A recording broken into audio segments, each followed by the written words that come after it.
आज गर्व इस बात का है कि हमें आज जिस प्रकार का कैडर यहाँ पे मिला है, ये कैडर की हम हमेशा से उम्मीद करते रहे हैं कि एक ऐसा कैडर समाज में निर्मित हो जिस कैडर के माध्यम से हम समाज में नीति निर्देशक तत्वों का एक चयन तो कर सकें कि किस पद्धति से चलना है, किस नियम से चलना है, किस संगति से चलना है, किस प्रकल्प के साथ चलना है, किस व्यवस्था के साथ चलना है और किस लिए चलना है।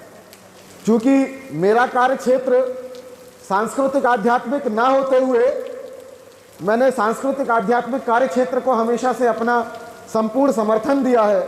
मेरा कार्य क्षेत्र अक्सर समाज के लिए विशेष बिंदुओं पे चिंतन मंथन एवं नीतियों का निर्माण करना रहा है।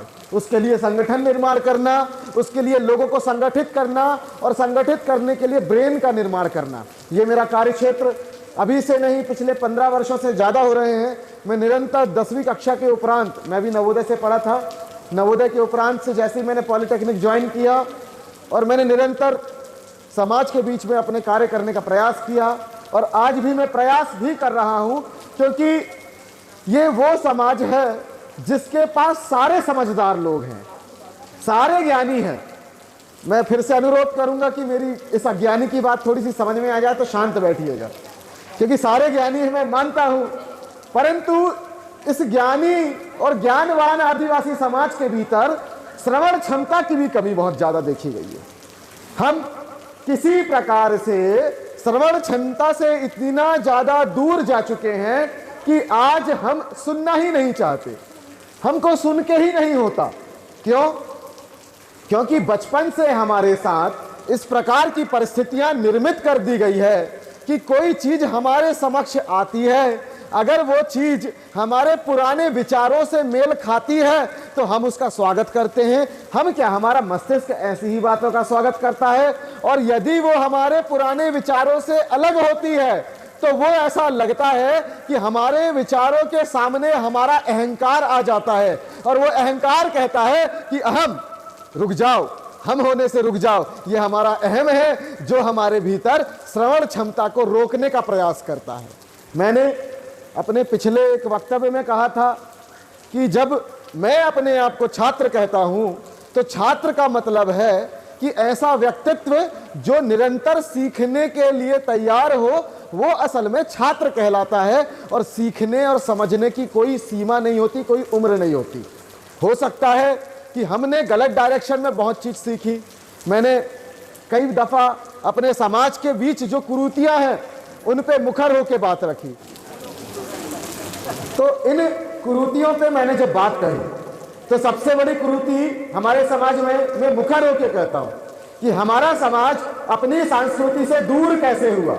हमारा समाज अपनी संस्कृति से जब दूर होने की बात करते हैं तो समस्त वैचारिक रूप से कार्य कर रहे लोगों की अलग अलग डेफिनेशन है, अलग अलग प्रकार से उनकी परिचर्चा है, अलग अलग प्रकार से सभी ने अपनी व्याख्या की है।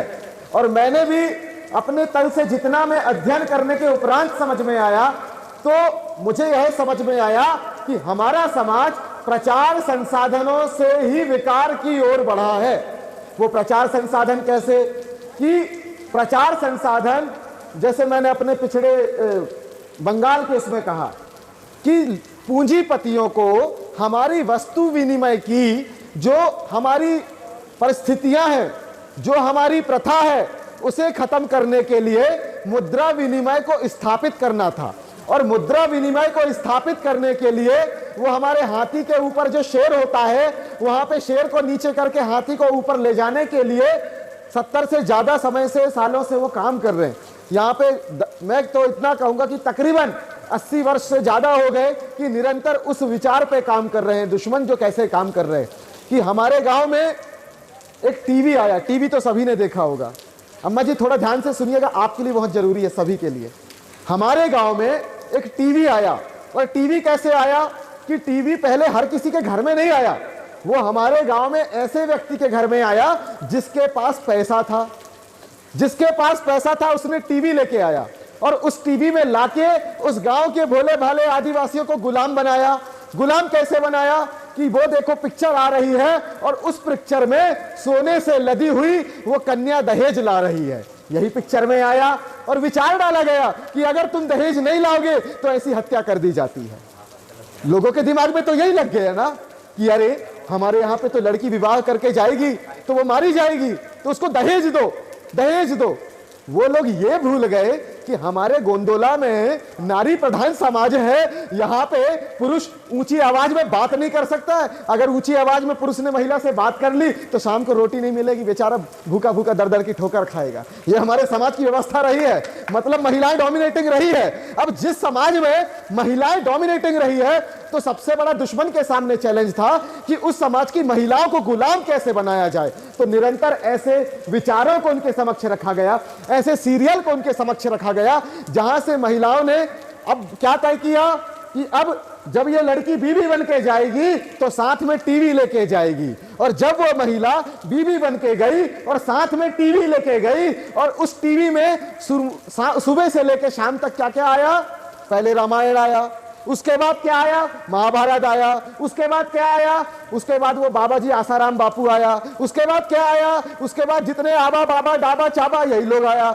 उसके बाद क्या आया, शाम को पति घर नहीं आया उससे पहले कुमकुम भाग्य का सीरियल आया, फिर उसके बाद क्या आया, क्योंकि सास भी कभी बहू थी आया। सारी महिलाएं उसके कपड़े और वो नकली ज्वेलरी को कॉपी कर करके अपने पतियों की मोटी कमाई को अपने बच्चों की पढ़ाई के स्थान पे अपने गहने सजा के वो पड़ोसी को दिखाने के लिए शादियों में जाना चालू कर दी।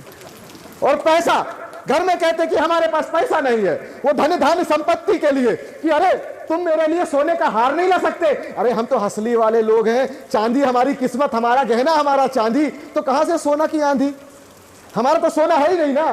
तो फिर वो अपने पति से कहते हैं कि तुम हमारे लिए सोने का हार नहीं ला सकते। और जिस दिन पति ने लाया सोने का हार, वो अपने पूरे जीवन भर कर्जे से हो गया बेहार।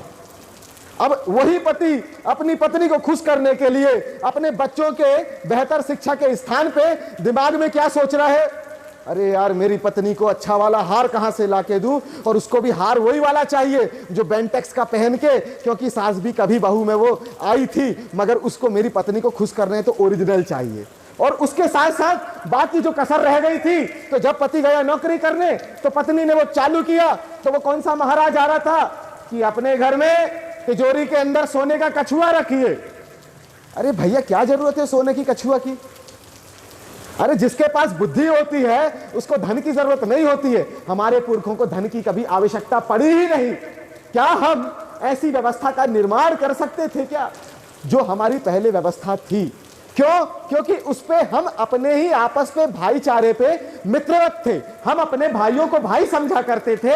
आज हम इसी बाजारवाद की वजह से अपने ही भाई को अपना प्रतिद्वंदी समझने लगे हैं। ये सबसे बड़ी समस्या है। और आपका ये जो आप महिलाओं ने, आपने माताओं ने जो टीवी को अपना इतना ज्यादा साथी बना लिया और पति से जो दूरियां बना ली और उसके साथ साथ अपने भाई बंद से जो वैचारिक दूरियां बना ली, उसका रिजल्ट यह हुआ कि सबसे बड़ी सामाजिक समस्या जो आज आदिवासी समाज के साथ है, वो सबसे बड़ी समस्या यह है कि आपकी आने वाली पीढ़ी आज आपके सम्मान के लिए नहीं खड़ी हुई है। क्या आपके बच्चे आपके समाज के बीच में सम्मान पहुंच पा रहे हैं? क्या वो समाज में आपका नाम रोशन कर पा रहे हैं? अगर आप सोच रहे हैं कि सिर्फ नौकरी लग जाने से आपका समाज में नाम सम्मान होगा, अरे मैंने तो एक हकीकत देखी है कि जितनों की नौकरी लगी है उसमें आधे से ज्यादा लोग कहीं और किसी गैर समाज के चक्कर में चले गए। यह हकीकत बात है। और इस पे जब बात करो तो लोग कहते हैं कैसी बात करते हैं। क्यों? क्योंकि ये बात उन सबके घर में गुजर रही है। आपने अगर अपने बच्चों को टीवी में और फालतू मोबाइल में इतना ज्यादा एंगेज कर दिया तो रिजल्टेड वेक्टर क्या होगा? रिजल्ट ये होगा कि आपके बच्चे इजी गोइंग हो जाएंगे। अब आपके बच्चों का काम एंड्रॉइड पे चल सकता था, परंतु उनको एप्पल आईफोन 14 चाहिए, क्योंकि अब वो वैचारिक रूप से नंगे हो चुके हैं। और हमारे यहाँ पे एक कहावत है, नंगे को दो नाखून तो खुजा खुजा के दिखाए।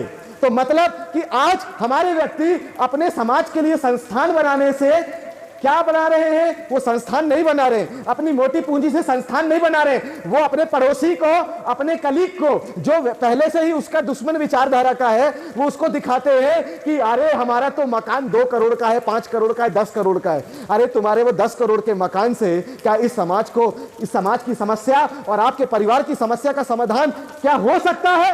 ये सवाल सोचना होगा।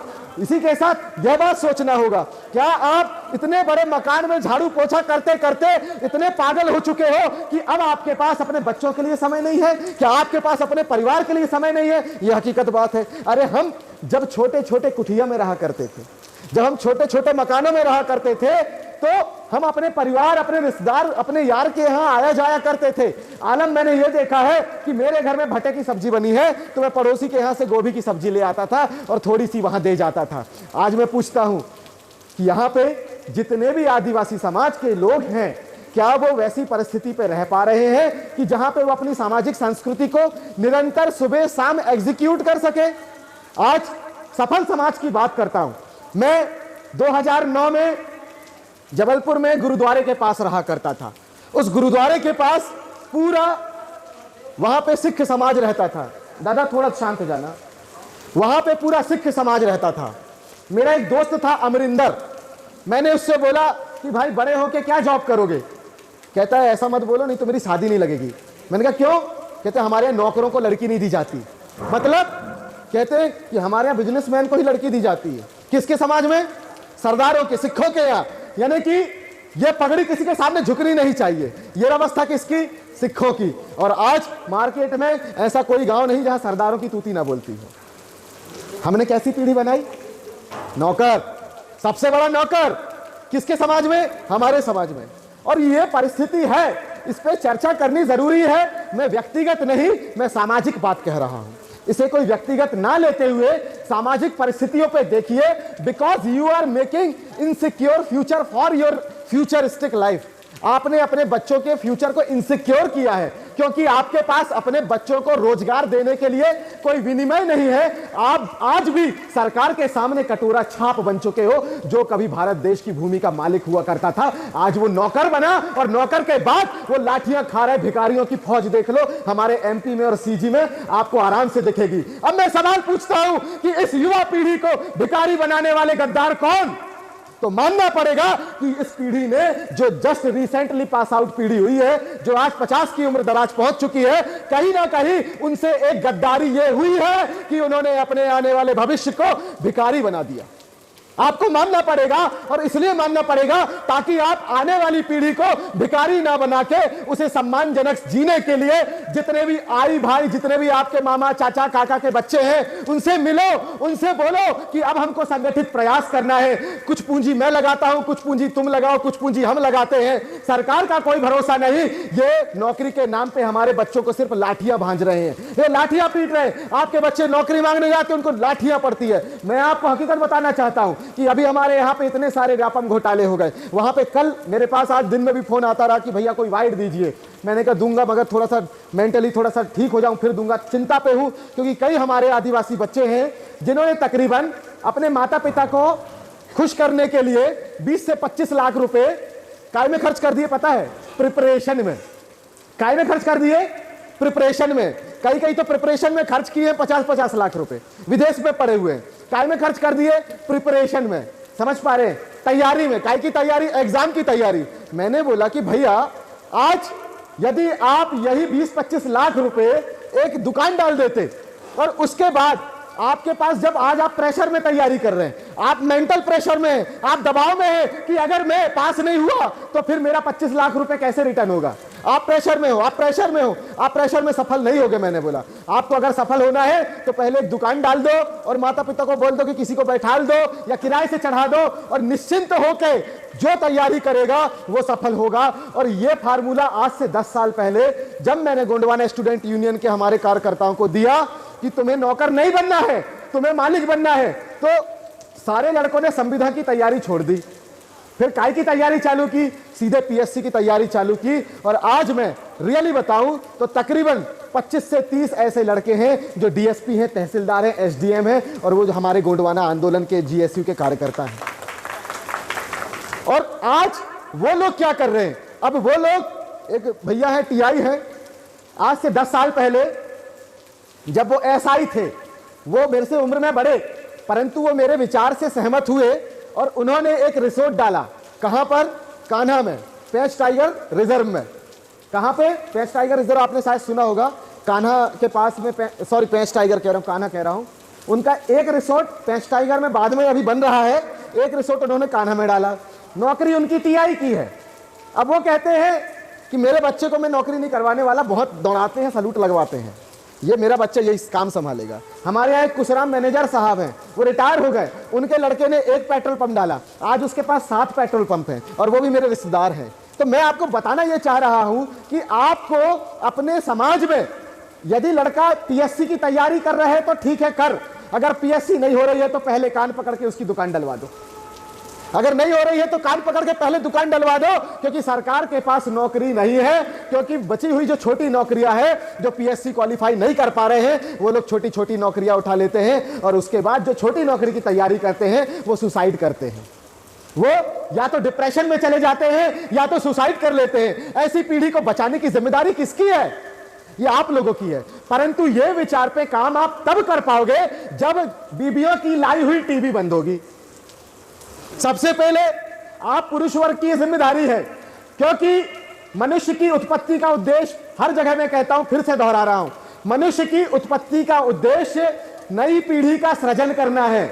आप सृजन नहीं कर रहे, आप पीढ़ी पैदा कर दिए और उससे एक्सपेक्टेशन कर रहे कि अरे तुम मेरा नाम रोशन करो, तुम मेरा नाम रोशन करो। पता चल रहा है कि आपके बच्चे को तैराकी पसंद है, आप अपने बच्चे को कह रहे नहीं तुम कैरम खेलो, कैरम खेलो, दूसरे दिन उसकी उंगली टूट गई। आप ये कर रहे, आपको शॉर्ट आउट करना पड़ेगा। और मैं आपसे एक और बात कहता हूं कि जब आपका बच्चा बीमार होता है तो आप क्या करते हैं? क्या करते बताइए? आपका बच्चा बीमार होता है तो क्या करते? डॉक्टर के पास ले जाते हैं ना। मैं आपको एक बात और कहता हूं, अपने बच्चे को सीधा बोलो कि अब तेरे चेहरे में बच्चा उदासी दिखी ना तो मैं साइकोलॉजिस्ट के पास लेके जाऊंगा। और ये करो। हमारे समाज में सबसे ज्यादा जरूरत और कमी ही है। किस चीज की कमी है? हमारे समाज में साइकोलॉजिस्ट नहीं है, वो हमारे लोगों का साइकोलॉजिकली इंस्पेक्शन नहीं कर पा रहे, वो हमारे लोगों को साइकोमेट्रिकली तैयार नहीं कर पा रहे कि उसका फ्यूचर इस टाइम ड्यूरेशन पे कहां जाना चाहिए। क्योंकि यदि हम अपनी नई पीढ़ी के सृजन की परिस्थितियों का निर्माण नहीं कर सकते, सिर्फ हम दूसरे को जलाने के लिए अपना गड्ढा खोद रहे हैं, तो फिर हम बर्बाद होते जाएंगे। और ये आलम है। आज अगर जैनों का प्रोग्राम होता तो बुजुर्ग 4 होते, परंतु युवा वहां पे 1000 होते। अब समझ जाइए, अगर यहां पे सरदारों का प्रोग्राम होता तो यदि बुजुर्ग 4 होते तो युवा 1000 होते। क्या वजह है कि आज आपके बच्चे आपके साथ नहीं खड़े? ये आपकी कमियां हैं, ये आपकी कमियां हैं कि आपके बच्चे आपके साथ नहीं खड़े, क्योंकि आपने अपनी भूमि से ही अपने बच्चे को बाहर भेज दिया। आपने भेज दिया ना। अब जिन बच्चों को आपने टेरिटोरियली डिस्प्लेस कर दिया, सरकार तो यही चाह रही थी ना कि हम नौकरी के नाम पे आदिवासियों को उनकी जमीन से बाहर निकाले और उसके बाद जमीन से बाहर निकाल के एक नई संक्रमित उनके अंदर संस्कृति डालें। अगर यदि आदिवासी उसी समय 13-3 का की बात कर लेता, परंतु उस समय वो जयपाल मुंडा का विरोध कर रहा था, अगर आदिवासी उसी समय रूढ़ी परंपरा की बात कर लेता तो क्या होता? क्या हमारी संस्कृति हमसे दूर होती? क्या हमारी संस्कृति को खत्म करने वाले लोग हमारे गांव में घुस पाते? वो भी उन्हीं को टारगेट करते हैं, ये दीकू लोग उन्हीं को टारगेट करते हैं, ये उन्हीं को मितान बनाते हैं जिनके भाई ने चंद रुपयों के लालच में अपने भाई की जमीन छोड़ के शहर में अपना आशियाना बना लिया। ये उन्हीं को टारगेट करते हैं। एक बार इस पे आप सर्वे कीजिएगा। जब हम लोग हमारे कुरई ब्लॉक पे आर्थिक स्थिति का सर्वे करने निकले थे, post graduation diploma tribal study पे एक सर्वेक्षण था, उस सर्वेक्षण के समय हम वहां के लोगों की आर्थिक स्थिति और सांस्कृतिक परिस्थिति पे हम रिसर्च कर रहे थे। उस समय हमें यह चीज समझ में आई कि हमारे वही लोग अपनी जमीन छोड़ के आज या अपना जमीर बेच रहे हैं। जमीर वही बेच रहे हैं जिनके भाइयों ने या जिनके माता पिता ने अपनी जमीन बेची। अब आप बताइए कि आप क्या करना चाहते हैं? कि आपको अपने कौम को, अपने समाज को सम्मान के साथ जीते देखना चाहना है या फिर बार बार अपमान देखना है? आज हम दुर्भाग्यशाली हैं। आज हम दुर्भाग्यशाली कैसे हैं कि आज सीधी में जो घटना हुई, सबको पता है। आपको सबको पता है सीधी में क्या हुआ? आपको पता है? पता है दादा? पता है आपको? आपको पता भैया सीधी में क्या हुआ? नहीं पता आपको? आप ब्लैक शर्ट वाले नहीं पता? बताऊं कि नहीं? बताऊं कि नहीं? अरे बताऊं क्या? पूरा दुनिया ने देखा है कि एक आदिवासी के मुंह पे एक सवर्ण वर्ग का व्यक्ति पेशाब कर रहा है और बाद में वो पूरा उसका वर्ग वहां पे रैली कर रहा है कि उसको रिहा करो। मतलब ये यूसीसी का प्रकोप है। क्या है? यूनिफॉर्म सिविल कोड जो लेके आए हैं वो इसलिए लेके आए हैं ताकि वो आदिवासियों के मुंह में पेशाब कर सके। अब आप बताइए कि आप अपने बच्चों को किस लिए पैदा किए हैं कि कोई दीकू आए और आपके बच्चे के मुंह में पेशाब करके चला जाए? सोचिए, क्योंकि घटनाएं बता के नहीं होती, वो किसी के भी साथ हो जाती हैं। तो आज मैं आपसे बस यही कहूंगा, क्योंकि सांस्कृतिक ज्ञान दादा लोग देते हैं, आज यह प्रण लेके जाइए। आपने समाज के लिए भवन तो बना लिया, अब एक विद्यालय और बनाइए। ऐसे बच्चों के लिए बनाइए जिन बच्चों ने अपने सर से माता पिता का साया खो दिया है, उनके लिए रेसिडेंशियल स्कूल बनाइए। अगर आप नहीं बनाएंगे तो वो मिशनरी के वहां पे जाके वो उनके वहां पे ब्रदर बन जाएंगे। अगर आप नहीं बनाएंगे तो फिर उनको लेके जाएंगे और कुछ लोग एंटीना लगवा देंगे। तो ये खून तो हमारा है ना, और बाद में वही वनवासी बन के हमारे बीच में आएगा। तो क्या करेगा वो? हमारा दलाली करेगा, हमारे लिए लड़ेगा क्या? हमारे लिए कुछ करेगा क्या? क्या हमारे संस्कृति का वो सम्मान करेगा क्या? नहीं करेगा। तो मैं बस ये कह रहा हूं कि आदिवासी सभी की संस्कृति का सम्मान करता आया है और आगे भी करता रहेगा, परंतु जो संक्रमण हुआ है उसके खिलाफ आदिवासी लड़ता रहेगा। और उसके लिए मैं आज आपको यहां पे नारा देता हूं कि आज सुभाष चंद्र बोस के नारे को दोहराने की जरूरत है। हम फ्रंट फुट पे नहीं लड़ते, हम विचारों पे लड़ते। हम अपने लोगों को उस मुकाम पे पहुंचा रहे हैं जहां से कंट्रोलिंग अथॉरिटी हमारे लोगों के हाथ पे पहुंच सके। हम लोगों को उस मुकाम पे पहुंचा रहे हैं कि हम अपने, अगर यदि हमारे किसी एक आदिवासी के साथ किसी ने दुर्भावना का वहां पे उसके साथ बर्ताव किया तो उसी दिन हम वहां पे नॉन कोऑपरेटिव मूवमेंट खड़ा कर देंगे। लोग लाख गाली दे दें मोहनदास करमचंद गांधी को, मगर उसने एक काम बहुत अच्छा किया। उसने अंग्रेजों से वो डंडा लेकर लड़ने नहीं गया, उसने बोला कि हम कुछ खरीदेंगे ही नहीं तुमसे। उसने क्या बोला कि हम कुछ खरीदेंगे नहीं तुमसे, मतलब बायकॉट मूवमेंट, मतलब असहयोग आंदोलन। मतलब कि अगर आदिवासियों को कल की डेट पे असहयोग आंदोलन करना पड़े तो क्या आदिवासी असहयोग आंदोलन के लिए तैयार है? क्या है? तो बताइए, कितनों के घर में एक सामने दुकान का स्थान है?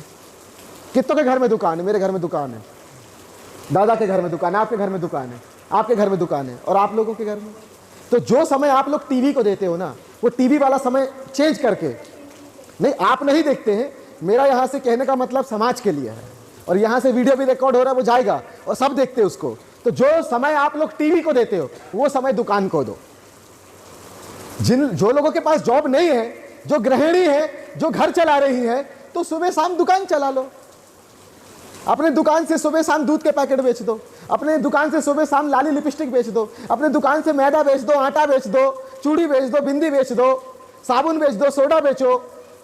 ऐसा करके धीरे धीरे धीरे धीरे सिंडिकेट बनाओ और कोशिश करो कि एक समय ऐसा आए कि हमारे आदिवासी समाज के साथ अगर कोई बुरा बर्ताव करे तो हम अपना सिंडिकेट लगा के किसी और से हम सामान उस दिन लेना बंद कर देंगे। तब जाके वो हमारे पैरों में झुक जाएंगे। क्यों? क्योंकि अब उनकी वहां से आर्थिक रूप से आदिवासियों ने नसबंदी कर दी। ये अगर कर पाने में सफल हुए तो आदिवासी समाज सफल हो जाएगा। क्यों? क्योंकि पहले हम कबीलाई संस्कृति पे रहते थे, पहले हम हमारी गंड व्यवस्था पे रहते थे, पहले हमारा इन लोगों से संपर्क कम था, तो इसलिए इनका बाजारवाद हम पे हावी नहीं था। आज इनका बाजारवाद हमारी मानसिक परिस्थितियों पे हावी है। आज हमारे बच्चे धोती पहनने से हिचकिचाते हैं, कुर्ता पहनने से हिचकिचाते हैं। मैं तो नहीं हिचकिचाता। हमारे लुगड़ा का स्थान, हमारे 16 हाथ साड़ी का स्थान वो बनारसी साड़ी ने ले लिया। वो 16 हाथ साड़ी 800-900 रुपए की आ जाती थी, 1000 रुपए की आ जाती थी, परंतु अब वो जरी वाले वर्क की 16,000 की साड़ी चाहिए।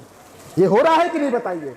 ये हो रहा है कि नहीं बताइए? अब जब ये परिस्थितियां निर्मित हो रही है तो वो जो बचा हुआ पैसा है, वो जो बचा हुआ 10,000 15,000 का जो पैसा है, जो कपड़ा 1000 रुपए में आपका तन ढक सकता था, उधर पे आपने 15,000 एक्स्ट्रा जो खर्च किया है, वो 15,000 यदि हमारे समाज के 1,000 लोग बचाते तो कितना होता? क्या उससे हम अपने समाज की सामाजिक समस्या का निराकरण नहीं कर सकते थे? कर सकते थे। तो हमको ऐसी परिस्थितियों का निर्माण करने के लिए आगे आना होगा। और आगे आपका माइंड डेफिनेटली रिजिट हो चुका है, तो अपने बच्चों को अब तैयार करो। जितना आप उनके पीछे बैल बन के खोजते रहे ना कि भाई सरकारी नौकरी करो, सरकारी नौकरी करो, जिसकी लग गई अच्छी बात, और जिसकी नहीं लगी उससे बोलो कि आओ सरकार की योजना का फायदा बाद में, पहले आप अपने समाज के बीच खड़े होकर यहां पे आर्थिक लाभ अर्जित करो, ताकि हमारे समाज की आर्थिक समस्या की जो निराकरण है उसका निर्माण करते हुए जो हमारी आर्थिक डिपेंडेबिलिटी दुश्मन के ऊपर है उसका हम सॉल्यूशन यहां से कर सकें। इस बात को तैयार करके जाना, क्योंकि मैंने पहले भी कहा था कि कठिन विषय के लिए अंतिम का समय आप मुझे दिए हैं, परंतु प्रयास करूंगा, ना मेरी ऊर्जा उतनी है। जी दादा, चलिए, मेरा यहां से भी आदेश आ गया है और सांस्कृतिक ज्ञान दादा लोग देते हैं, उस सांस्कृतिक ज्ञान को लेने लायक बीकर तैयार करता हूं मैं।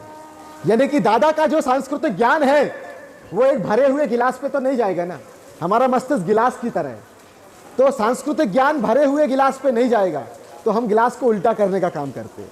और अगर आपके घर में, आपके गांव में, आपके समाज में कोई उल्टा सीधा कुछ कर रहा हो तो हमें बताइएगा, हम उसको भी उल्टा सीधा करने का काम करते हैं, ताकि हमारे समाज की सुरक्षा की जिम्मेदारी हमारे समाज में, हमें उनका बौद्धिक स्तर पे निराकरण करते हुए उन्हें बेहतर भविष्य की संरचना प्रदान करनी होगी।